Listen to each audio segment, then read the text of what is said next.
नमस्कार, यो हो न्यूज 24 टेलिभिजन न्यूज 8 मा स्वागत छ। शेरबहादुर देउबासँग बालुवाटारमा गठबन्धन तोडेर केपी शर्मा ओलीसँग बालकोटमा नयाँ गठबन्धन बनाउँदा माओवादी अध्यक्ष पुष्पकमल दाहाल प्रचण्ड आज जस्तो बलियो हालतमा थिएन। प्रचण्ड कसै गरी प्रधानमन्त्री बन्न चाहन्थे, त्यसका लागि एमालेदेखि गठबन्धनका नयाँ नौला सबै दलको शर्त मान्न उनी तयार भए। तर अहिले प्रधानमन्त्री प्रचण्ड शक्तिशाली भएका छन्। प्रधानमन्त्रीमा पुग्न चाहिने सांसदको संख्याका लागि उनी लाचार थिए, तर अहिले नेपाली कांग्रेस समेतको विश्वासको मत पाएर ढुक्क छन्। सत्ता साझेदार दलहरूको शर्त मान्न प्रचण्डलाई बाध्यता छैन, बरु शर्त तोड्न उनी अघि सरेका छन्। पछिल्ला दिन प्रधानमन्त्री प्रचण्डले एमालेलाई राष्ट्रपति पद दिन आनाकानी गर्नेदेखि रासपालाई गृहमन्त्री दिन्न भन्नेसम्मको आँट देखाएका छन्। उनको यो हिम्मतका पछाडि नेपाली कांग्रेसको आँट छ। गृह मन्त्रालय नपाए सरकारबाटै बाहिरिने भनेर रासपाले दिएको चेतावनीलाई समेत प्रधानमन्त्री प्रचण्डले हल्कैमा लिएका छन्। एमालेलाई राष्ट्रपति पद नदिनका लागि पार्टी बैठक बोलाएर राष्ट्रिय सहमतिमा राष्ट्रपति छानिनुपर्ने अडानलाई प्रधानमन्त्रीले थप पक्का गरेका छन्। गृह मन्त्रालयमा यथासघि छिटो आफ्नो नियुक्तिको माग गर्दै प्रधानमन्त्री प्रचण्डलाई भेट्न रासपा सभापति रवि लामिछाने पुगेका थिए। एकपटक स्वार्थ बाजिने गरी गृह मन्त्रालयको नेतृत्व गरिसक्नुभयो। अदालतले दोषी ठहर गर्दै पदबाट हटाएपछि अब फेरि स्वार्थ बाजिने गरी त्यही पदमा बस्नु अर्को गल्ती हुने प्रधानमन्त्रीले जिकिर गरे। माओवादीले गृह मन्त्रालय आफ्नो भागमा पार्न चाहेको छ। अर्कोतर्फ रासपा त्यो मन्त्रालय छाड्ने पक्षमा छैन, बरु सरकार नै छाड्ने सम्मको चेतावनी उसले दिएको छ। गृहमन्त्रीको विवाददेखि राष्ट्रपति चुनावसम्मको रस्साकस्सीकै बीचमा नेपाली राजनीति थप नाटकीय मोडमा पुगेछ भने आश्चर्य हुने छैन। अब न्यूज 8 का हेडलाइन्स। गृह मन्त्रालय फर्कन रवि लामिछानेको दौडधुप, फैसलाको पूर्णपाठ नहुन्जेल गृहबारे निर्णय नगर्ने प्रधानमन्त्री प्रचण्डको अडान, गृह नपाए सरकार नै छाड्ने रासपाको चेतावनी। पार्टी बैठकको निर्णय देखाएर राष्ट्रपति पदमा एमालेलाई गलाउने नीतिमा प्रधानमन्त्री प्रचण्ड, अघिपछि मनमौजी गर्ने प्रचण्डलाई अहिले नै किन खाँचो पर्यो पार्टी बैठकको निर्णय।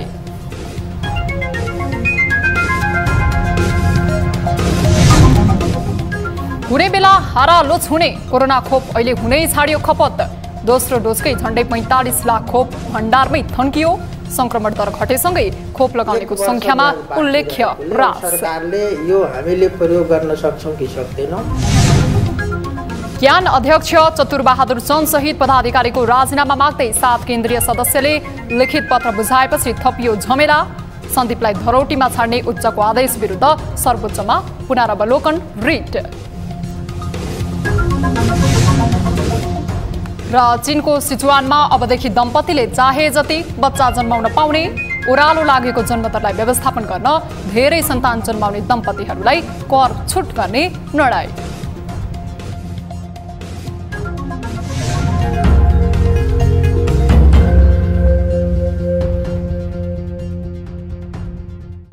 हामी निरन्तर न्यूजमा छौं।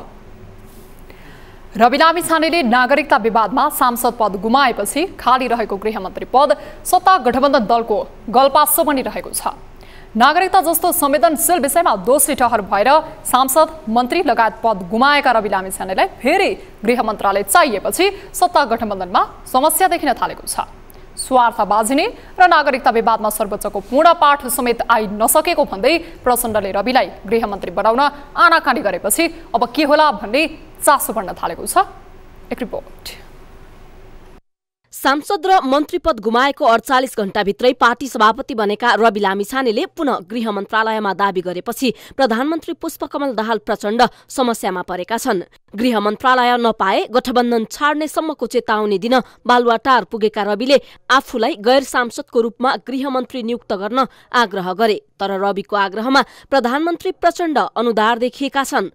सर्वोच्चबाट फैसलाको पूर्णपाठ आउन बाँकी रहेको, राहदानी विवादमा प्रहरीले अनुसन्धान गरिरहेको र सांसद पद पनि नरहेका कारण मन्त्री बनाउन अप्ठ्यारो हुने भन्दै प्रचण्ड मन्त्री नियुक्त नगर्ने अडानमा छन्। तर प्रचण्डको अडानपछि रविले यस्तो नगरिए सरकारबाट बाहिरिने चेतावनी दिएका छन्। रविलाई हतार हतार किन चाहियो गृह मन्त्रालय?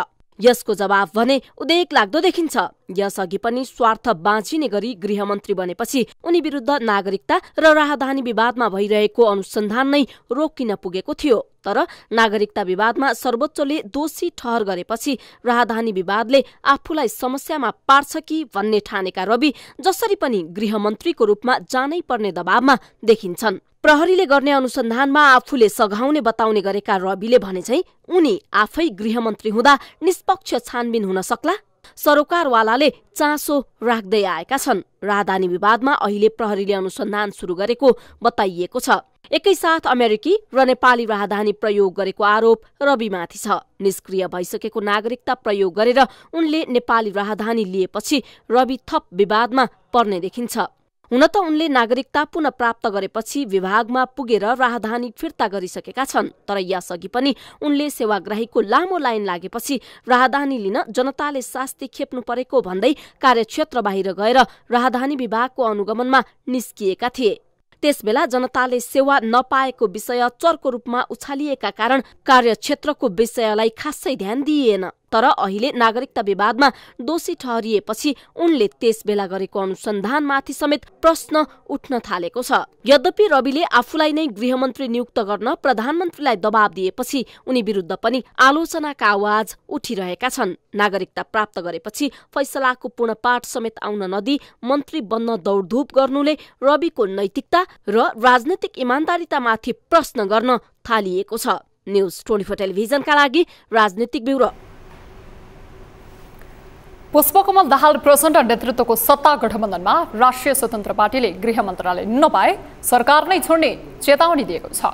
सरकार छोड्ने रासपाको चेतावनीपछि बसेको माओवादी केन्द्रको पदाधिकारीको बैठकबाट बाहिरिँदै गर्दा प्रधानमन्त्री प्रचण्डले सकेसम्म गठबन्धन जोगाउने प्रयास गरेको बताए पनि गृह मन्त्रालयको जिम्मेवारी कसलाई दिने भन्ने विषयमा मौनता साधेका छन्। एक रिपोर्ट। सत्ता गठबन्धन दल एमाले रासपा सभापतिमा चयन भएका रवि लामिछानेलाई गृहमन्त्री बनाउनु पर्ने अडानमा छ। एमाले सत्ता गठबन्धनको बलमा शक्तिशाली पदहरूमा आफ्नो पकड बलियो बनाउँदै लगेको अवस्थामा रविबार लिएको अडानले कतै गठबन्धन नै टुट्ने त होइन भन्ने आशंका उब्जिएको छ। केही दिन पहिले मात्रै रविको बचाउ गर्दै एमाले महासचिव शंकर पोखरेलले सत्ता गठबन्धन फुटाउने प्रयासको संज्ञा दिएका थिए। सत्तारूढ दलका शीर्ष नेताले नै नागरिकता जस्तो संवेदनशील विषयमा हलौका ढंगले जवाफ दिएपछि एमाले रविको बचाउमा उत्रिएको धेरैले आशंका व्यक्त गरेका छन्। महासचिव पोखरेलले नागरिकताको विषय कानूनी भए पनि राजनीतिक उद्देश्यका लागि यो विषय गौण रहेको भन्दै हल्का टिप्पणी गरेका थिए। अहिले चाहिँ रवि लामिछानेजीको विषयमा पनि उसको चाहिँ न्यायिक सक्रियता चाहिँ प्रशंसा गर्न लागेकै छ भन्नुपर्छ। तर त्यो कुरा चाहिँ अरू मुद्दाका हकमा किन देखिँदैन? रवि लामिछानेजीका सन्दर्भका बारेमा मुद्दा दर्ता गर्ने पक्षको नियत पनि बुझ्न सकिन्छ। न्यायिक सक्रियता पनि चमत्कारिक छ।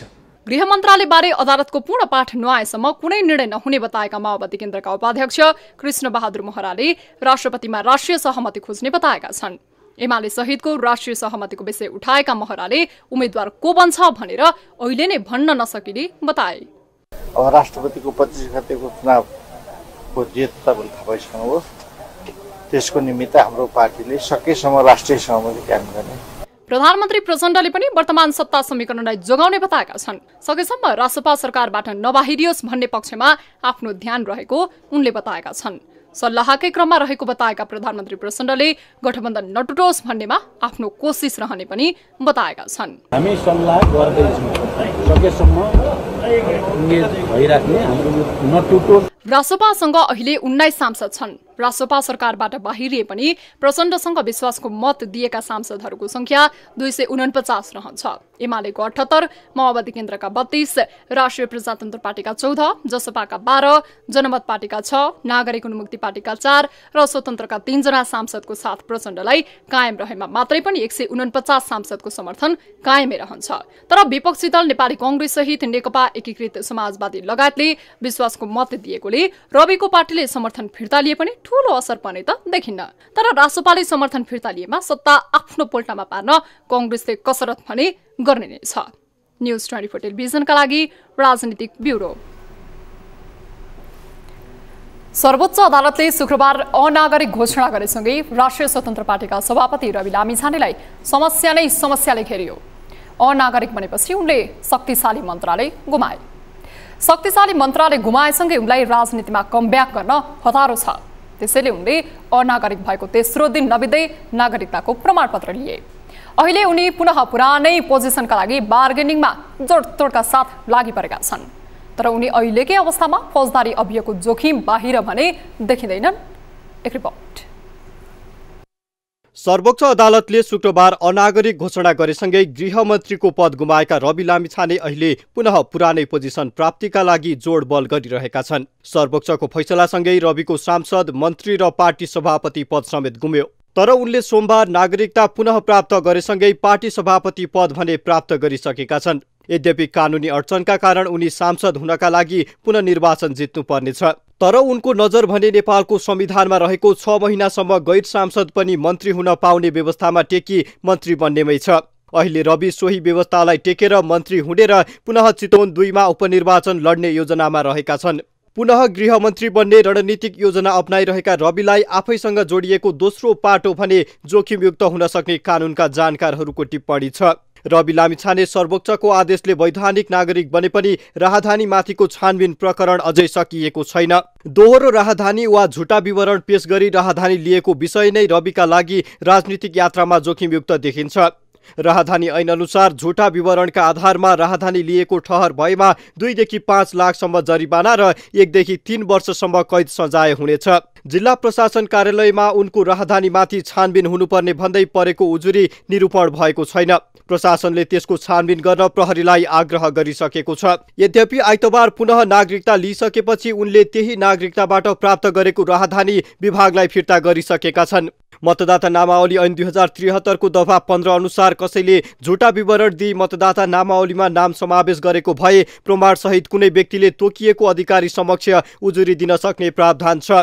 यो आरोप पुष्टि भए सोही ऐनको दफा 32 अनुसार 1 लाखसम्म जरिवाना वा 6 महिनासम्म कैद वा दुवै सजाय हुन सक्छ। उनी राहदानी र झुटा विवरणमा दोषी ठहर भए कानुन अनुसार सजाय पाउने ठाउँ अझै बाँकी छ। यसले गर्दा पनि रविको राजनीति अझै सेफ जोनमा नभएको प्रश्न देखिन्छ। न्यूज 24 टेलिभिजनका लागि राजनीतिक ब्युरो। पुष्पकमल दाहाल प्रचण्ड 3 दशक बढी समयदेखि पार्टी नेतृत्वमा छन्। उनले पार्टीका निर्णयमा प्रभावकारी भूमिका निर्वाह मात्रै गर्ने गरेका छैनन्, उनी निराश जस्तै पनि बन्ने गरेका छन्। यही कारण हुनुपर्छ उनीसँगै सहकार्य गरेका नेताहरू अहिलेसम्म छिन्न भिन्न अवस्थामा छन्। तर प्रचण्ड आफ्ना सहकर्मीले छाडे पनि कम्युनिस्ट आन्दोलनलाई अघि बढाउने भन्दै कहिले एकता त कहिले मोर्चाबन्दी गर्दै आएका छन् भने पार्टी नेतृत्व पनि छोडेका छैनन्। एक रिपोर्ट।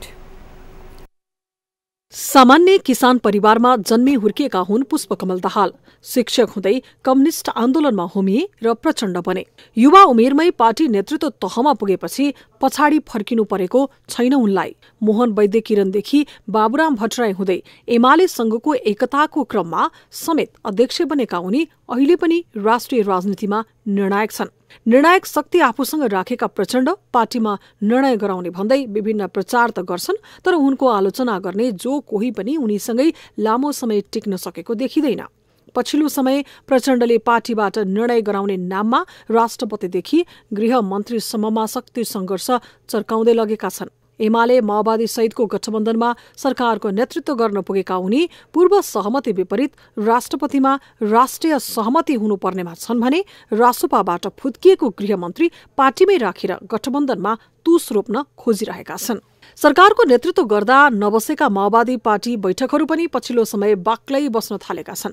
नागरिकता विवादपछि उपप्रधान एवं गृहमन्त्रीबाट राजीनामा दिएका रवि लामिछानेले आफूलाई गैर सांसदको रूपमा गृहमन्त्री नियुक्त गर्नुपर्ने माग राखे पनि प्रचण्ड टसमस भएका छैनन्। बरु पार्टी बैठकले फैसलाको पूर्ण पाठ नआउन्जेल पर्ख र हेरको रणनीति अख्तियार गरेको तर्क दिन थालेका छन्। पछिल्लो समय प्रचण्डको आलोचनाका स्वरहरू पार्टी बैठकमा पनि उठ्न थालेका छन्। केही समय पहिले माओवादी केन्द्रको महाधिवेशनमा छोरी गंगा दाहाल र ज्वाइँ जीवन आचार्यलाई केन्द्रीय सदस्य बनाउने प्रस्तावमा खुबै आलोचना भएको थियो। त्यसपछि केही समय पार्टी बैठक स्थगित गराएका प्रचण्डले अन्ततः उनीहरूलाई केन्द्रीय सदस्य बनाएरै छाडे। यसको अर्थ प्रचण्ड आफूले चाहेको खण्डमा जसरी पनि काम गरेरै छाड्ने नेतामा पर्छन्। यसरी नै कांग्रेस सहितको गठबन्धन छाड्दा पनि सीमित नेताहरूको सक्रियतामा यो सम्भव भएको थियो। केही नेताहरू त एमालेसँग मिल्नै हुन्न भन्नेमा समेत थिए, तर सरकारको नेतृत्व जसरी पनि लिएरै छाड्ने प्रण गरेका उनी बालकोटको साथ लिएर प्रधानमन्त्री भएरै छाडे। प्रचण्ड जुनसुकै निर्णय गर्ने सवालमा आफूले चाहेको खण्डमा पछि हट्दैनन्। आफूले निर्णय गरिसकेपछि पार्टी कमिटीबाट अनुमोदन गराउन समेत पछि पर्दैनन् उनी। पछिल्लो समय भने सत्ता गठबन्धनबारे निर्णय लिनका लागि भन्दै पार्टी बैठकलाई थप प्राथमिकता दिन थालेका छन्। राष्ट्रपतिमा उनले आफू अनुकूल मान्छे ल्याउन सकिन्छ कि भनेर पछिल्लो समय पार्टीका बैठकमा आफ्ना कुरा सुनाउने र नेताहरूको धारणा लिने गरेका छन्। मंगलबार मात्रै कार्यदलले तयार पारेको प्रतिवेदनको आधारमा पार्टी नेताहरूको सांगठनिक कार्यविभाजनको जिम्मा प्रचण्ड आफैले लिएका छन्, जसको साक्षी किनारा नारायण काजी श्रेष्ठ र कृष्ण बहादुर महरा हुनेछन्। यद्यपि प्रचण्डले पार्टी कमिटीलाई विश्वास गर्न थालेको भन्दै यसबारे माओवादी केन्द्रभित्र एक खाले चर्चा भने हुन छाडेको छैन। न्यूज 24 टेलिभिजनका लागि राजनीतिक ब्युरो। हामी निरन्तर न्यूजमा छौं। नेकपा एकीकृत समाजवादीले देशको आर्थिक संकटबारे प्रधानमन्त्री पुष्पकमल दाहाल प्रचण्डलाई ज्ञापन पत्र बुझाएको छ। मंगलबार अध्यक्ष माधव कुमार नेपालको नेतृत्वमा रहेको प्रतिनिधि मण्डलले मुलुकको पछिल्लो आर्थिक संकटको अवस्थाको वस्तुस्थिति प्रधानमन्त्री प्रचण्डलाई अवगत गराउनुका साथै समस्या समाधानका लागि सुझावहरूसहित ज्ञापन पत्र बुझाएको हो। 20 बुँदामा समेटिएको नेकपा यसको ज्ञापन पत्रमा के कस्ता विषयहरू समेटिएका छन् त हेरौं यो रिपोर्ट। गएको मंसिर 4 गतेको चुनावसम्म नेकपा यसको सहयात्री बनेका नेकपा माओवादी केन्द्रका अध्यक्ष पुष्पकमल दाहाल प्रचण्ड यतिबेला सत्ताको बागडोर सम्हालिरहेका छन्। तत्कालीन कांग्रेस गठबन्धनसँग कुरा नमिलेपछि नेकपा एमाले सहित अन्य दललाई साथमा लिई प्रचण्डले सरकारको नेतृत्व गरिरहँदा पूर्व सहयात्री दल नेकपा यस भने राजनीतिक भुमरीभित्र रुमलिएको छ। अहिले प्रतिपक्षको कित्तामा रहेको नेकपा यस प्रचण्डले कहीँ कतै सेट गरिहाल्छन् कि भन्ने आशामै छ। यही रणभुल्लकी अवस्थामा उसले मुलुकको आर्थिक अवस्थालाई केन्द्रबिन्दुमा राखी सुधारका आधारमा समेटेर सरकारलाई ज्ञापन पत्र मार्फत सुझाव दिएको छ। मंगलबार प्रधानमन्त्री प्रचण्डलाई नेकपा यसले दिएको ज्ञापन पत्रमा मुलुकमा व्याप्त चरम आर्थिक संकट, बैंकको ब्याज दरमा असमान वृद्धि हुँदा सर्वसाधारणलाई परेको समस्या, निर्यातको दाजुमा आयात बढी हुँदा देश आर्थिक अवस्था नाजुक बन्दै गएको विषय उल्लेख छन्। मुलुकमा राजस्वले नियमित खर्च धान्न नसक्ने अवस्था सृजना भएको र गत मंसिरसम्मको तथ्याङ्कका अनुसार राजस्व उठ्ती 20.7%ले नकारात्मक भएको ज्ञापन पत्रमा उल्लेख छ। आम जनतामा निराशा व्याप्त रहेको र राजनीतिक संस्थाहरूप्रति नै वितृष्णा सृजना हुन गइरहेको विषय समेटिएको छ। बैंक तथा विभिन्न वित्तीय संस्थाको ऋण तिर्न नसकेर दैनिक जसो किसान तथा साना र मझौला व्यवसायहरूले आत्महत्या गरिरहेको विषयका साथै ठूला व्यवसायहरू पनि गम्भीर संकटतर्फ उन्मुख भएको कुरा ज्ञापन पत्रमा उल्लेख छ। युवाहरूको विदेश पलायन तीव्र भइरहेको, दैनिक उपभोग्य सामानको मूल्यमा अत्यधिक वृद्धि हुँदा जनजीवन कष्टकर भएको बारे पनि चिन्ता व्यक्त गरिएको छ। वैदेशिक मुद्रा आर्जनको एक मात्र प्रमुख स्रोत विप्रेषण आइरहेको र नेपालीहरूले काम गर्ने देशहरू पनि आर्थिक संकटको सामना गर्न थालेको हुँदा नेपाली कामदार कटौतीको खतरा बन्दै गएको विषय समाजवादीले उठाएको छ। सरकारलाई एकीकृत समाजवादीका सुझावहरू। वर्तमान आर्थिक संकटको अवस्था न्यूनीकरणका लागि नोटबन्दी गरी अनौपचारिक क्षेत्रमा रहेको वा लुकाइएको पैसा अर्थतन्त्रको मूलधारमा ल्याउनुपर्ने, निक्षेपको ब्याज दर 4% र कर्जाको ब्याज दर बढीमा 7% कायम गर्नुपर्ने, सहकारी संस्थाहरूले निक्षेपमा बढीमा 8% ब्याज दिन पाउने र कर्जा दिँदा बढीमा 12% भन्दा बढी ब्याज लिन नपाउने व्यवस्था गर्नुपर्ने। 6 वर्ष अघि भएको टिकापुर घटनाको अन्तिम सुनवाई अझै हुन सकेको छैन। सर्वोच्चमा मंगलबारको सुनवाई पनि स्थगित भएको छ।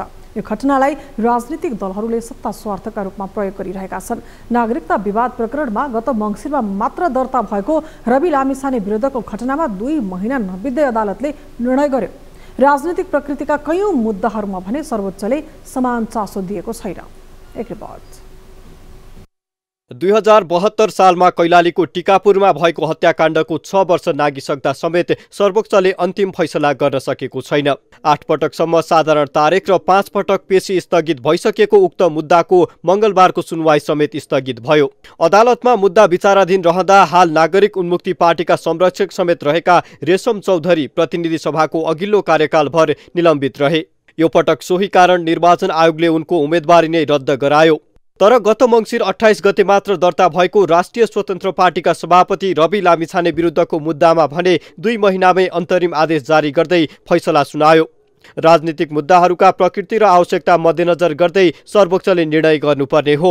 तर यसको कुनै ठोस आधार नहुँदा केही बहुप्रतीक्षित मुद्दाहरू ओझेलमा परेका छन् भने केही अस्वाभाविक रूपमा फर्चोट भएका छन्। कुनै खास विषयमा चाहिँ एकदम हस्याङ फस्याङ रात बिहान गरेर चाहिँ फैसला गर्नुपर्ने, कुनैलाई चाहिँ वर्षौंसम्म टङ्गाएर हैन मान्छेलाई कि अब फैसला एउटा त गर्नु पर्यो नि त, कि हुन्छ कि हुन्न भन्नु पर्यो। किनखेरि ढिलो न्याय दिनु पनि अन्याय गर्नु सरह हो।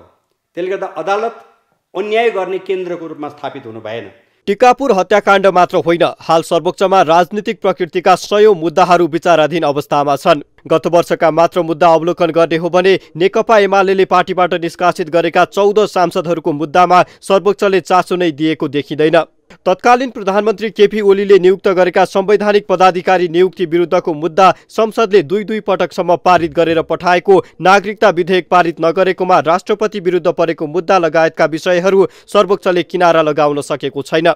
यस्ता गतिविधिले सर्वोच्चको छवि बिग्रने र सर्वसाधारणमा विश्वास कायम गर्न नसक्ने पूर्व न्यायाधीश बलराम केसी बताउँछन्। विशेष गरी चोलेन्द्र प्रकरणले उदाङ्गो पारेको न्यायालयका व्यथितिहरू चिर्नका लागि पनि सर्वोच्चले विशेष ध्यान पुर्याउनु पर्नेमा उनको जोड छ। 2 करोड 90 लाख मान्छे सबै त सशक्त त छैनन्। उनीहरूको दृष्टिमा के पर्छ? क्या हो यस्तो? कुनै मुद्दा छैन, तुरन्त हुने कुनै नहुने, अदालत पनि कस्तो रहेछ भन्ठान्छन्। अब के गर्नु पर्यो तपाईँको, जसरी आज रवि लामिछाने मुद्दालाई प्राथमिकता दिएर सुनवाई गरियो, त्यस्तै त्यो नागरिकता विधेयक भए, 52 जनाको भागबण्डा नियुक्ति भए, त्यस्ताहरू धेरै मुद्दाहरू छन्। तिनीहरूले चाहिँ नि जतिसुकै छाँडो फैसला गरिदिनुपर्छ, एउटा क्राइटेरिया बनाउनुपर्छ, त्यसको लागि छुट्टै न्यायाधीशहरू छान्नुपर्छ। अनि यस्तो मुद्दा चाहिँ फटाफट पेशी नहटाउन पाउने गरेर छिन्दिनुपर्छ। सर्वोच्चको गत आर्थिक वर्षको प्रतिवेदन अनुसार संवैधानिक मुद्दा तथा ऋणको फर्चोट दर 17% हाराहारी मात्र छ। यस्तो प्रकृतिका मुद्दाहरूमा राजनीतिक प्रभाव प्रतिबिम्बित हुने गरी पेशी चढ्ने वा स्थगित हुने पद्धति सर्वोच्चमा पाइन्छ। रेशम चौधरी र रवि लामिछानेकै मुद्दा मध्ये एउटा मुद्दा 6 वर्षदेखि उल्झनमा रहिरहने र अर्को हतार निर्णयमा पुग्नुले यसलाई थप बल पुगेको छ। न्युज 24 टेलिभिजनका लागि क्यामेरामा प्रभात थापाका साथमा TV journalist Sujan Chalise, Kathmandu. Transparency international नेपालले नेपाल भ्रष्टाचार व्याप्त मुलुकहरूको श्रेणीमै कायम रहेको रिपोर्ट सार्वजनिक गरेको छ। ट्रान्सपरेन्सीले मंगलबार भ्रष्टाचार अवधारणा सूचकाङ्क CPI रिपोर्ट सार्वजनिक गरेको हो। भ्रष्टाचार अवधारणा सूचकाङ्क CPI रिपोर्टमा 2022मा नेपालले 100मा 34 अङ्क मात्रै प्राप्त गरेर भ्रष्टाचार हुने मुलुकको 110औं स्थानमा परेको देखाएको छ। ट्रान्सपरेन्सी इन्टरनेसनल नेपालकी अध्यक्ष पद्मिनी प्रधानाङ्गले CPI 2021 को रिपोर्ट अनुसार नेपालले 33 अङ्क पाएर 117औं स्थानमा रहेकोमा यो पटक 1 अङ्कले केही सुधार देखिएको भए पनि भ्रष्टाचार न्यूनीकरण भएको भन्न नसकिने बताएकी छन्। 2022 मा चाहिँ CPI मा नेपालले 34 अङ्क प्राप्त गरेको छ र 2021 मा चाहिँ 33 अङ्क प्राप्त गरेको थियो र 1 अङ्क यसपालि बढी भए तापनि त्यसलाई चाहिँ हामीले भ्रष्टाचार न्यूनीकरण भएको मान्न सकिँदैन। उनले सन् 2022 मा विश्व bank, world economic forum, global insight Bertelsmann foundation, world justice project र BDEM सहित 6वटा संस्थाद्वारा प्रकाशित सर्वेक्षणलाई रिपोर्टको आधारमा मानिएको बताइन्। सर्वेक्षणहरूमध्ये विश्व ब्याङ्कले सरकारद्वारा सार्वजनिक पदाधिकारीहरूको काम कारबाहीको निगरानी, नागरिक समाजलाई राज्यको सूचनामा पहुँच र सीमित व्यक्तिहरूको राज्य सञ्चालनमा पकडबारे सर्वेक्षण गरेको उनको भनाइ छ। भ्रष्टाचार भनेपछि पैसाको लेनदेन घुसलाई मात्र लिएको छ, तर त्यो मात्र होइन भ्रष्टाचार भनेको। अरू धेरै कुराले इफेक्ट गर्छ, जस्तो कि स्वार्थको बाजिएको काममा आफूले हात हाल्नु होइन, कन्फ्लिक्ट अफ इन्ट्रेस्टको कुरा पनि आउँछ, आर्थिक अनियमितताहरू पनि आउँछ, अफिसमा गर्ने र मान्छेले गर्ने व्यवहार पनि आउँछ। यी सबै कुरालाई चाहिँ हेर्नुपर्ने हुन्छ। उनले पछिल्लो समय दक्षिण एसियामा नै भ्रष्टाचार न्यूनीकरण गर्न प्रभावकारी रूपमा अगाडि बढ्न नसकेकाले भ्रष्टाचार न्यूनीकरणलाई व्यवस्था गरेको देखिएको बताएकी छन्। न्युजहरू अझै बाँकी छन्, अब पालो ब्रेकको।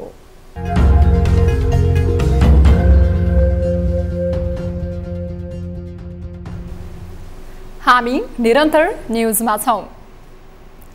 सरकारले कोरोना भाइरस विरुद्धको अतिरिक्त खोप दिन सुरु गरेको 6 महिनाभन्दा बढी भइसकेको छ, तर दोस्रो मात्राकै खोप नै यसै थन्किने स्थितिमा पुगेको छ।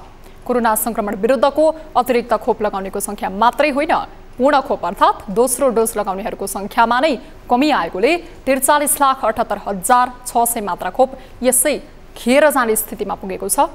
एक रिपोर्ट। पछिल्ला दिनहरूमा कोरोना भाइरस विरुद्धको खोप लगाउनेको संख्या न्यून हुँदै गएको छ।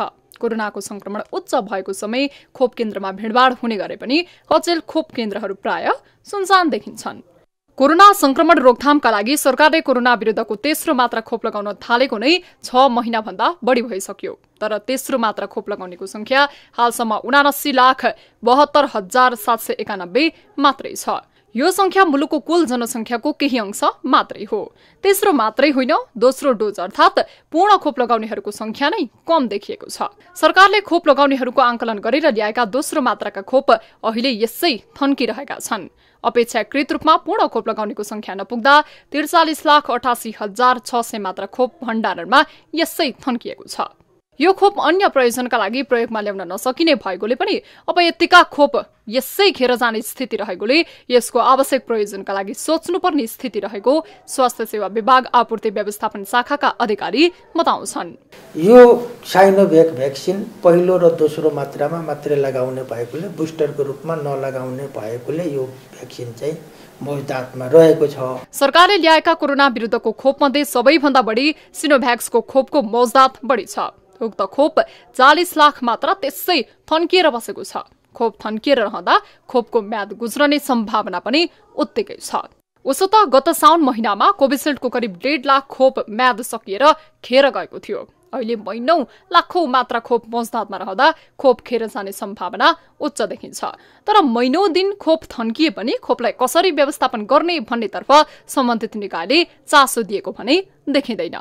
लाखौं मात्रा खोप खेर गइरहेको भए पनि खोप अन्य देशलाई दिने वा के गर्ने भन्ने विषयमा स्वास्थ्य मन्त्रालयले ठोस निर्णय अझै गरिसकेको छैन। 1 वर्ष म्याद बाँकी रहेकोले अब सरकारले यो हामीले प्रयोग गर्न सक्छौं कि सक्दैनौं भने कुन देशलाई आवश्यक छ त्यता अब पठाउन सक्ने वा सरकारले अब यसको लागि एउटा निर्णय गर्छ। पछिल्ला दिनहरूमा खोप केन्द्रमा कोरोना विरुद्धको खोप लगाउनेको संख्या दैनिक 100 को हाराहारीमा मात्रै छ। त्यसैले पनि हाल नेपालमा मौजदात खोप खेर जाने स्थिति छ। कोरोना महामारीको समयमा अभाव रहेको यो खोप अहिले पनि कतिपय केही मुलुकमा उच्च प्रयोगमा छ। त्यसैले अनुदानमा प्राप्त यस्ता खोप मानव रक्षाका लागि अधिकतम प्रयोगमा आउनुपर्ने थियो, तर तालुकदार मन्त्रालय र सम्बद्ध निकायहरूले महामारी नियन्त्रणमा अहम देखिएको खोपलाई विश्व समुदाय समक्ष प्रदान गर्न नसक्नु दुःखद विषय हो। आवश्यकता अनुसारको प्रयोग र बढी खोपलाई आवश्यक मुलुकमा पुर्याउन सके विश्वहितको कार्य सुरु हुन सक्छ। यसतर्फ सम्बद्ध सबै सचेत हुने कि। न्युज 24 टेलिभिजनका लागि क्यामेरामा महेश्वर केसीका साथमा टिभी जर्नलिस्ट त्रिगुणा भट्टराईको रिपोर्ट। बर्दियाको सदरमुकाम गुलरियालाई बाढीबाट जोगाउन स्थापना गरिएको बबई भादा औराही नदी व्यवस्थापन आयोजनामा बजेट अभाव हुँदा काम प्रभावित हुने अवस्थामा पुगेको छ। आयोजनाका लागि निकासा भएको 30 करोडबाट घटेर 17 करोड रुपैयाँ चालु आर्थिक वर्षको 6 महिनामा नै बजेट सकिने अवस्थामा पुग्दा आयोजनाका लागि आर्थिक सङ्कट पर्न थालेको हो। एक रिपोर्ट। बर्दिया जिल्लाको सदरमुकाम गुलरिया नगरपालिकालाई बाढीबाट जोगाउनका लागि स्थापना गरिएको बबई भादा औराही नदी व्यवस्थापन आयोजनामा आर्थिक संकट पर्न थालेको छ।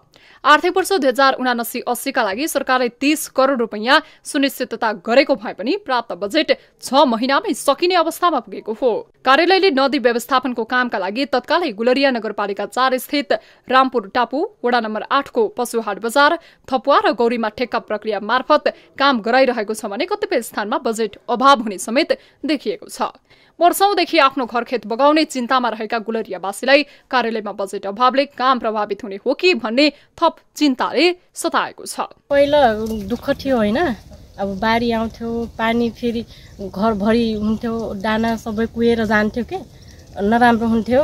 अब यो तटबन्धन यहाँसम्म ड्याम भयो, यो ड्याम भएपछि कति राम्रो भएछ। यसपालि बाढी पनि पसेको थिएन घरमा, अहिले तटबन्धन हुन्छ भने झन् राम्रो हुन्छ जस्तो लाग्छ। सधैँ जसो कार्यालयले मागेको बजेट समयमा नदिने र दिए पनि आधा दिने गरेका कारण काम प्रभावित हुने हो कि भन्ने आशंका स्थानीयको छ। नगरपालिकालाई बचाउनलाई जुन चाहिँ यो बबई भादा औराही नदी व्यवस्थापनले चाहिँ तटबन्धको लागि जुन बजेट छुट्याएको छ त्यो बजेटमा चाहिँ अझै धेरै चाहिँ बजेटहरू चाहिँ हालेर यसलाई चाहिँ दिगो रूपले चाहिँ काम गर्न जरुरी छ, जसले गर्दा चाहिँ आउने भविष्यमा चाहिँ गुलेरियालाई चाहिँ बाढीबाट बचाउन धेरै सजिलो हुन्छ।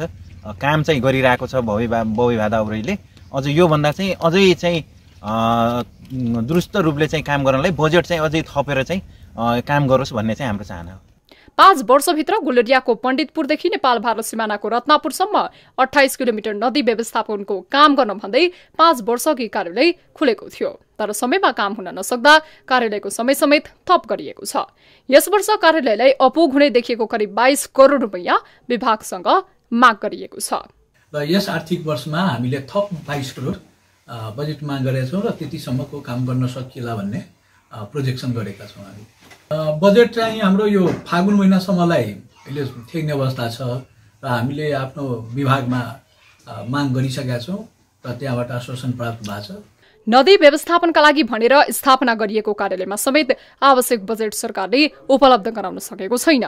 बबई भादा नदी औराही व्यवस्थापन आयोजनाले जुन बजेट माग गर्दछ त्यसमा सरकारले न्यून बजेट विनियोजन गर्ने भएकाले सधैँ जसो बर्दियावासीलाई बबई नदीको बाढीको पीडा उस्तै नै हुने गरेको छ। विगतका वर्षहरूमा भन्दा यस वर्ष केही मात्रामा भए पनि स्थानीयलाई राहत पुगेको छ, तर पनि अझ थप बजेट व्यवस्थापन गरेर यसमा नदी व्यवस्थापनको काम गर्न जरुरी देखिएको छ। न्युज 24 टेलिभिजनका लागि ज्योतिपन्थी, बर्दिया। हामी निरन्तर न्युजमा छौं। भारतमा उत्पादित सुर्तीजन्य पदार्थलाई नेपालमा प्रतिबन्ध लगाइएको छ, तर भारतीय सीमावर्ती जिल्लामा यस्ता वस्तु सहजै किनमेल हुने गरेको देखिन्छ। सुर्ती सेवन स्वास्थ्यका लागि खतरनाक मात्रै नभएर यी वस्तुको प्रयोगमा सीमितता ल्याउन भन्दै सरकारले चर्को कर समेत लगाउँदै आएको छ। तर स्वदेशी उत्पादनलाई बजारीकरणमै समस्या पर्ने गरी भारतमा उत्पादित सुर्तीजन्य पदार्थ कैलालीका विभिन्न स्थानमा खुलेआम बिक्री वितरण हुँदा करछली मात्रै नभएर स्वदेशी उत्पादनमाथि ठूलो असर पुर्याउँदै आएको छ। एक रिपोर्ट। नेपाल सरकारले भारतमा उत्पादन भएका सुर्तीजन्य पदार्थ बिक्री वितरणमा रोक लगाएको छ, तर सीमावर्ती क्षेत्रमा मात्र होइन देशका ठूला शहरमा समेत प्रतिबन्धित वस्तुको खुलेआम कारोबार भइरहेको छ। यसरी प्रतिबन्धित सुर्तीजन्य पदार्थ नेपाली बजारमा बिक्री वितरण हुनाले स्वदेशी उत्पादक कम्पनीहरू मारमा परेका छन्। विकल्प भनेको हजुरको नेपाल प्रहरी, सशस्त्र प्रहरी भन्सार पोइन्टमा नै यो चिजहरू टायर गरिदिनु पर्यो, आएका सामानहरूलाई भन्सार गरिदिनु पर्यो। धेरै गाह्रो छ होइन। नेपाल सरकारले अग्रिम कर बुझाएर पैसा माल लाउनुपर्छ, बजारमा माल बेच्दाखेरि हामी बजारमा माल बेच्दाखेरि पैसा उठ्दैन, बजारमा इन्डियन गुड्का आएर सस्तो छ होइन। इन्डियन गुड्का सस्तो पाएर नेपाली व्यापारीले एउटा गुड्कामा मतलब 100 रुपियाँ डिफरेन्स फरक छ होइन। 100 रुपियाँ डिफरेन्स पाइसकेपछि इन्डियन गुड्का हामी छैन पाउँदैन। भारतमा उत्पादन भएका सुर्तीजन्य पदार्थहरू प्रहरीकै मिलेमतोमा सजिलै नेपाली बजारमा पुग्ने गरेको आरोप लाग्दै आएको छ। यसरी नियमनकारी निकायको अघोषित संलग्नतामै प्रतिबन्धित वस्तुहरू खुलेआम बजारमा भित्रिनुले सरकारका संयन्त्रहरूलाई गिज्याइरहेको छ, तर जिल्ला प्रशासन कार्यालय भने यस्ता कार्य नियन्त्रणमा लागि परेको दाबी गर्छ। सबैमा चेतना हुनुपर्छ, किनभने एउटा व्यक्तिले म एउटा सहायक प्रहरीले मात्रै पुरा जिल्लाको एकै ठाउँमा हेर्न सक्ने होइन। त्यसको लागि प्रहरी, प्रशासन, त्यो भन्दा पनि प्रत्येक नागरिकमा यो चिज गैर कानुनी हो, यो हामीले गर्नु हुँदैन भन्ने चिज भयो भने त्यो सुधार हुने हो कि। त्यही भएर हामीलाई एउटा मोरल भ्याल्युजको काउन्सिलिङ पनि हुनु जरुरी छ। यो चिज मैले गर्नु पर्दैन भन्ने थाहा पाएपछि उसले गर्दैन भने त्यो नियन्त्रण हुने नि। एउटा नाकामा गर्छौँ अर्को नाकाबाट ल्याउँछ, अर्को नाकामा गर्छौँ अर्को ल्याएको छ, कसैले केही खाद्य कुरामा हालेर ल्याउँछ। उसो त कर संकलन गर्ने निकाय कैलाली भन्सार कार्यालय सीमा नाकामै छ। यसरी कर छलीका सामग्रीहरू पनि उसकै आँगन टेकेर नेपाल भित्रिन्छन्। नियम अनुसार हरेक सामानबाट कर उठाउने कार्यालय कर छलीलाई रोक्ने दायित्व आफ्नो मात्र नभएको भन्दै गैर जिम्मेवार जवाफ दिने गर्छ। प्रतिबन्धित चिज हैन ल्याउन नै मिल्दैन र यदि त्यस्तो ल्याउने भने नेपाल सरकारबाट लाइसेन्स लिएर हैन वैधानिक तरिकाले ल्याउन पाउँछ, तर अहिलेको व्यवस्थामा त्यो मलाई लाइसेन्स दिएको जस्तो लाग्दैन। सरकारले प्रतिबन्ध लगाएका तथा कर छलीका सामग्रीहरू यसरी नेपाली बजारमा भित्रिएपछि सरकारी संयन्त्रको कार्यशैलीमाथि नै प्रश्न उठ्न थालेको छ। अनावश्यक रूपमा आयात हुने वस्तुलाई निरुत्साहित गर्दै नेपाली उत्पादनको बजारीकरणमा जोड दिने हो भने राज्यको कर संकलनको दायरा त फराकिलो हुन्छ नै, यसले रोजगारी सिर्जना गरी देशमा नै केही गर्न खोज्नेहरू पलायन हुनै पर्ने बाध्यताको पनि अन्त्य हुने देखिन्छ। न्यूज 24 टेलिभिजनका लागि कैलालीबाट टिभी जर्नलिस्ट खेम ढुङ्गानाको रिपोर्ट।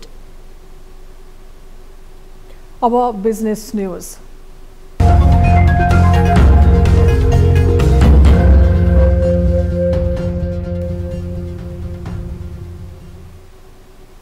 पर्यटन क्षेत्र प्रवर्धनका लागि विभिन्न कार्यक्रमहरू अघि सारे पनि त्यसको प्रभावकारिता अपेक्षाकृत देखिएको छैन। सरकारले पर्यटन प्रवर्धनका लागि नेपाल पर्यटन दशक रणनीतिक कार्ययोजना नै तयार पारे पनि त्यसको कार्यान्वयन पक्ष कमजोर देखियो। अन्य योजनाहरू पनि यस्तै अलपत्र छन्। यसले पर्यटन क्षेत्र धराशयी बन्दै गएको छ, तर त्यसको न्यूनीकरणमा सरकार उदासीन भएको आरोप पर्यटन व्यवसायको देखिन्छ। एक रिपोर्ट। सरकारले पर्यटन क्षेत्रको पुनरुत्थान योजना अन्तर्गत नेपाल पर्यटन दशक 2023-32 को रणनीतिक कार्ययोजना तयार गरेको थियो। तत्कालीन पर्यटन मन्त्री जीवनराम श्रेष्ठको अध्यक्षतामा सो कार्ययोजना तयार पारिएको थियो। सो कार्ययोजनामा सन् 2032 सम्ममा 35 लाख विदेशी पर्यटक पुर्याउने लक्ष्य लिएको छ भने सोही अवधिमा पर्यटन क्षेत्रमा थप 10 लाख नयाँ रोजगारी सिर्जना गर्ने योजना छ। पहाडी इलाकाहरू मुख्य रूपमा हिल स्टेसनहरू माउन्टेनहरू पनि प्रमोट हुन् भन्ने हिसाबमा हामीले काम कारबाहीहरू गरिरहेका छौँ। अब आगामी दिनहरूमा अझ राम्रो भनौँ न, अब खालि इन्टरनेसनल एयरपोर्ट काठमाडौँ, पोखरा र भैरवाडा मात्रै होइन, बाहिरबाट पनि उति नै सङ्ख्यामा चाहिँ एक किसिमको भारतीय तथा अन्य देशहरूका पर्यटकहरूको आगमन बढोस् भन्ने हिसाबमा हामी कामहरू गरिरहेको छौँ। तर पर्यटक दशक मनाउने योजना भने ओझेलमा परेको छ। पर्यटकीय नगरी मानिने पोखरामा अंग्रेजी नयाँ वर्षसँगै पोखरा अन्तर्राष्ट्रिय विमानस्थल सञ्चालनमा आएपछि चलायमान बनेको यहाँको पर्यटन व्यवसाय जहाज दुर्घटनापछि फेरि सुस्ताएको छ। त्यस्तै विदेशी पर्यटकको रोजाइमा पर्ने काठमाडौँको ठमेल पनि यति बेला सुनसान जस्तै छ। अब विशेष गरेर दुई खालका पर्यटकहरू, एउटा आन्तरिक पर्यटकहरू जाने र एउटा चाहिँ बाह्य अथवा विदेशी पर्यटकहरू आउने उहाँहरू हुन्छ। अब अहिलेको समयमा हाम्रो देश सिजनल टुरिज्ममा बढी अहिले पनि त्यसैमा केन्द्रित छ र अलिक सिजनमा बढी पर्यटक आउने, अलिक सिजन नहुँदाखेरि अलिकति कम आउने पनि एउटा हुन्छ। र यो अवस्थामा अलिकति कम पर्यटकहरू आउँदा होटल व्यवसायहरूलाई अब कसरी अपरेसनल कस्ट मेन्टेन गर्ने त्यो सबभन्दा ठुलो समस्या छ। केही मात्रामा आन्तरिक पर्यटक आए पनि विदेशी पर्यटक शून्य हुँदा होटल सञ्चालनमा समस्या भएको व्यवसायी बताउँछन्। विदेशी पर्यटकमा कोरोनाको त्रास भने अझै हट्न सकेको छैन।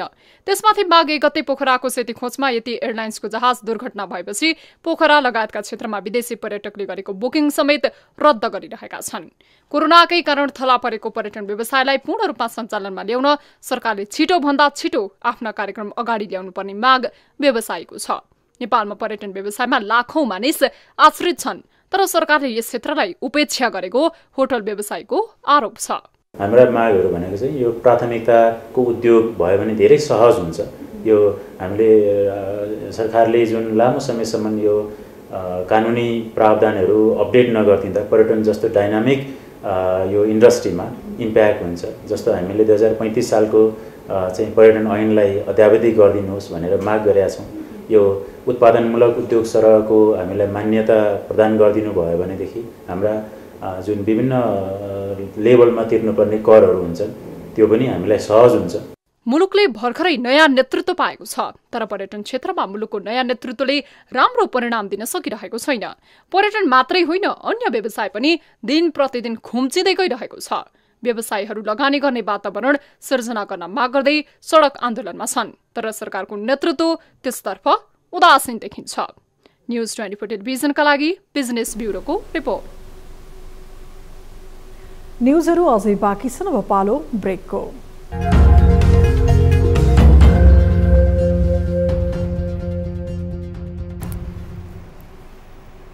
हामी निरन्तर न्युजमा छौं। अब स्पोर्ट्स न्युज।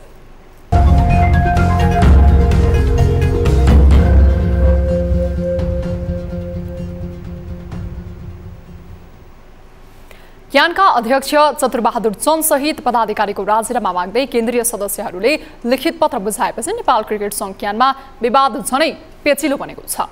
नेपाल टी20 लिगमा भएको स्पट फिक्सिङमा क्यान पदाधिकारीहरू दोषी रहेको भन्दै क्यानकै 7 जना असन्तुष्ट केन्द्रीय सदस्यहरूले पदाधिकारीहरूको राजीनामा माग गरेका छन्। नेपाल टी20 लिग बारेको विवाद तथा सन्दीप लामिछानेलाई राष्ट्रिय टिममा सहभागी गराउने वा नगराउने बारे छलफल गर्न भन्दै क्यानको पोखरामा आज बसेको बैठकमा केन्द्रीय पदाधिकारीहरूले राजीनामा दिनुपर्ने लिखित पत्र नै पेश गरेका थिए। अध्यक्ष सहित 5 जना पदाधिकारीहरूको राजीनामा माग गरेका उनीहरूले बैठक नै बहिष्कार गरेका थिए, तर उनीहरूको अनुपस्थितिका बावजुद कार्यसमितिका 10 जनाको उपस्थितिमा बैठक बसेको हो। बैठकमा आमन्त्रित सदस्यका रूपमा गण्डकी प्रदेश क्रिकेट सङ्घका अध्यक्ष देवेन्द्र प्रजु र कास्की जिल्ला क्रिकेट सङ्घका अध्यक्ष सञ्जय सिगदेल सहभागी भएका थिए। नेपाल टी20 लिगको रणनीतिक तथा व्यावसायिक साझेदार भारतीय कम्पनी 73 स्पोर्ट्सले सम्झौता रद्द गर्दै पठाएको पत्रको बारेमा पनि बैठकमा छलफल भएको छ। लिगको रणनीतिक तथा व्यावसायिक साझेदार भारतीय कम्पनी 73 स्पोर्ट्सले लिग विवादपछि सम्झौता रद्द गरेको पत्र नेपाल क्रिकेट सङ्घ क्यानलाई पठाएको थियो। गत पुस 9 गतेदेखि 27 गतेसम्म काठमाडौँको कीर्तिपुर स्थित मैदानमा भएको लिगमा स्पट फिक्सिङ भएको प्रारम्भिक रिपोर्ट नेपाल प्रहरीको केन्द्रीय अनुसन्धान ब्युरो CIB ले सार्वजनिक गरिसकेको छ। नेपाली क्रिकेट टिमका पूर्व कप्तान सन्दीप लामिछानेलाई धरौटीमा छाड्ने उच्च अदालतको आदेश विरुद्ध सर्वोच्च अदालतमा पुनरावलोकन निवेदन दायर भएको छ। उच्च अदालत पाटनले सन्दीपलाई विभिन्न शर्तसहित 20 लाख धरौटीमा छाड्न आदेश दिएको थियो। लामिछानेलाई छोड्ने उच्चको आदेश विरुद्ध पुनरावलोकन रिट दायर भएको महान्यायाधिवक्ता कार्यालयका सूचना अधिकारीले बताएका छन्। उनले मंगलबार उच्च अदालत पाटनको आदेश विरुद्ध निवेदन दायर भएको जानकारी दिए। नाबालिग बालिकालाई जबरजस्ती करणी गरेको अभियोग लागेका लामिछानेलाई उच्च अदालतले जिल्ला अदालतको पूर्वपक्षमा थुनामा राख्ने आदेश उल्ट्याएको थियो। सन्दीपलाई थुनामा राखिरहन नपर्ने भन्दै 16 आधार देखाउँदै उनलाई धरौटीमा रिहा गर्ने आदेश भएको थियो। उच्च अदालतले नेपाल बाहिर जान नमिल्ने र बागमती प्रदेश बाहिर जान पनि प्रहरीलाई जानकारी दिएर मात्र जान मिल्ने सहित अन्य शर्तहरू राख्दै धरौटीमा रिहा गर्ने आदेश गरेको थियो। महान्यायाधिवक्ताको कार्यालयले उच्च अदालतको सो आदेश मुलुकी फौजदारी कार्यविधि संहिता 2074 को दफा 67 को मर्म विपरीत भएको भन्दै सो आदेश उल्ट्याई जिल्ला अदालतकै आदेश सदर गर्न माग गर्दै निवेदन दायर गरेको हो। संहिताको दफा 67 मा अभियुक्तलाई थुनामा राख्ने आधारहरू उल्लेख छन्। दफामा 3 वर्ष वा सोभन्दा बढी सजाय हुन सक्ने सरकारवादी फौजदारी कसुरको अभियोग लागेको अभियुक्त तत्काल प्राप्त प्रमाणबाट कसुरदार देखिने भएमा वा कसुरदार हो भन्ने विश्वास गर्ने मानसिक आधार भएमा अदालतले पूर्वपक्षका लागि थुनामा राख्न सक्ने उल्लेख गरेको छ। नाबालिग बालिकालाई बलात्कार गरेको अभियोगमा सन्दीपलाई मुलुकी अपराध संहिताको दफा 219 को उपदफा 3 को घ बमोजिम 10 देखि 12 वर्षसम्मको कैद सजाय पनि माग गरिएको छ। हामी निरन्तर न्युजमा छौं। अब वेदर अपडेट।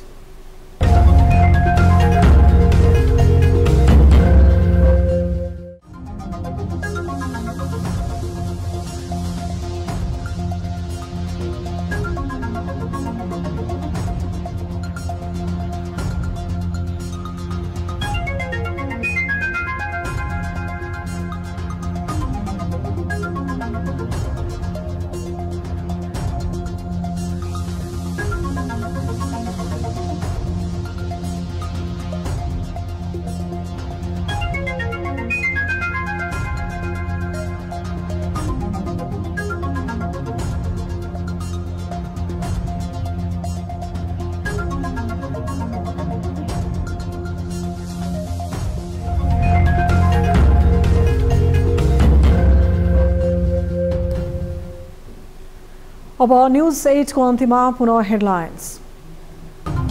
गृह मन्त्रालय फर्कन रवि लामिछानेको दौडधुप, फैसलाको पूर्ण पाठ नआउन्जेल गृहबारे निर्णय नगर्ने प्रधानमन्त्री प्रचण्डको अडान, गृह नपाए सरकार नै छाड्ने रासपाको चेतावनी।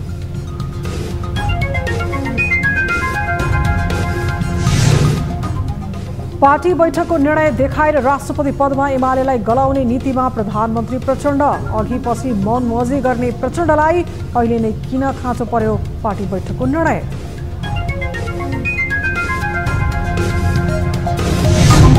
कुनै बेला हरालुस हुने कोरोना खोप अहिले हुनै छाड्यो खपत।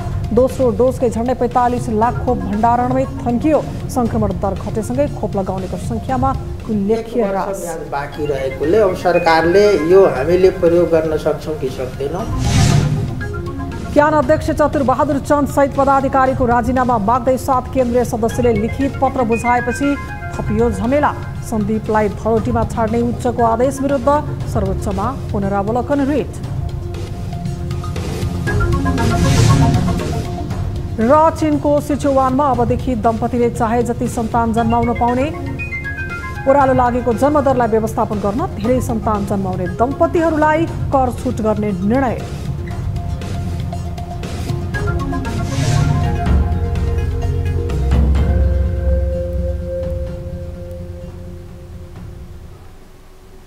न्यूज 8 अहिलेलाई यति नै। जाँदा जाँदै ताली र गालीका लागि हामीले सोधेको प्रश्नको अन्तिम नतिजा, यसपछि प्रसारण हुने कार्यक्रम सीधा कुरा जनतासँगमा हेर्न नभुल्नुहोला।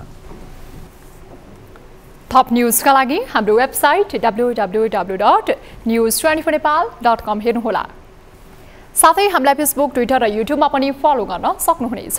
त्यस्तै मोबाइल, इमेल र भाइबरबाट न्यूज 24 को हेल्प डेस्कमा केही समस्या र गुनासा छन् भने सम्पर्क गर्न सक्नुहुनेछ। अहिलेलाई बिदा दिनुहोस्। हामी निरन्तर न्यूजमा छौं। नमस्ते।